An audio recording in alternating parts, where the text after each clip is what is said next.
Ny fitondram-patsakana malagasy dia nametraka ny tetikasa ho fanamafisana ny fanenana ny fiatraikan'ny fiovavan'ny toetrandro ao anatin'ny rafitra ara-tsakafo amin'ireo faritra an-tanan-dehibe na ny sary io. Miaraka amin'ny toanara teknikan'ny FAO na ny sampana rano firenena mikambana misana ny fambolena sy ny sakafo. Manoloana ny fiatraikan'ny fiovavan'ny toetr'ny andro eo amin'ny sehatra maro, tetikasa natao hanatsarana ny fahafahan'ny mponina, hanatsara ny fiariana sy ny fiahiana ara-tsakafon'ny mponina eto andrenivohitra sy ny tontolo ny tanan-dehibe eto Madagasikara ny tetikasa. Nampahafantarana androany fa 20 ny volana febroary teny amin'ny lapantanana Antananarivo ity tetikasa ity. Ao anatin'io no ijerena amin'ny fomba maharitra ny hoe ahoana ny fomba hitantanana ny tanàna izay mandray anjara amin'ny fiahiana ara-tsakafo izay. Voalohany zany dia misy fanadihadiana sy fandalinana ny hoe ahoana marina koa zany inona ny olana, inona ny fanamby, ahoana ny tokony atao amin'ny ity fomba fiahiana sakafo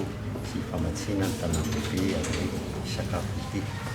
Ny fomba famatsiana ny tanan-dehibe ara-tsakafo dia tsy mifantoka fotsiny amin'ny famokarana sekory fa eo ny famokarana, eo ny fanodinana, eo ny fivarotana, eo ny fitaterana, ary zany rehetrarehetra zany dia tokony ho afaka miatrika ny voka-dratsin'ny fiovavan'ny toetrandro. Izay zany no tadiavina amin'ity tetikasa ity hoe ahoana no ahafahan'ny tanàna Antananarivo hiatrika izany. Isika mahafantatra fa raha vao manjavona fotsiny ny andro ka avy ny herika dia miakatra ny didin'ny charbon, mbola tafiditra ao anatin'ny fomba fiahiana sakafo izany. Ahoana ny ahafahana miatrika an'izany mba tsy hiovaova ny didin'ny sakafo raha ohatra ka miaratsy ny toetrandro ohatra.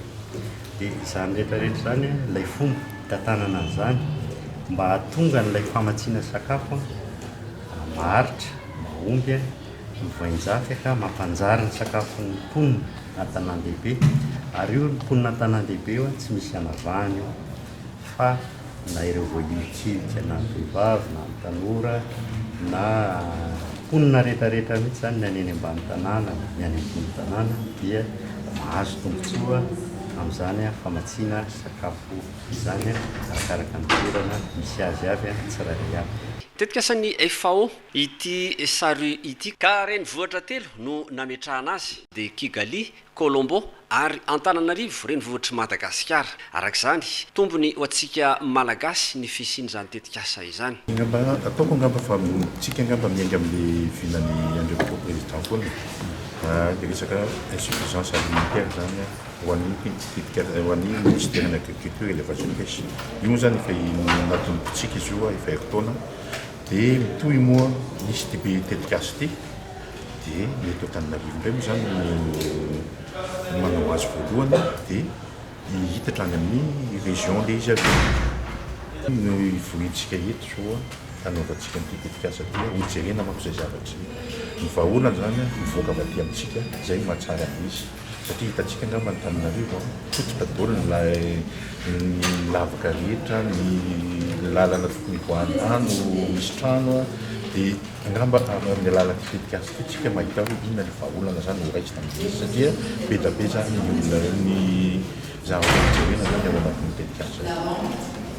Ho an'ny ministera ny fambolena ny fiompiana ary ny jono tafiditra ao anatin'ny pakady napetraky ny filohan'ny repoblika ny fampitomboana ny vokatra ara-pambolena. Tetikasa mila firaisan-kina ity tetikasa ity na ho an'ny ministera voakasika na ny commune Antananarivo na ny FAO mba hifandrindra sy hifanaraka tsara.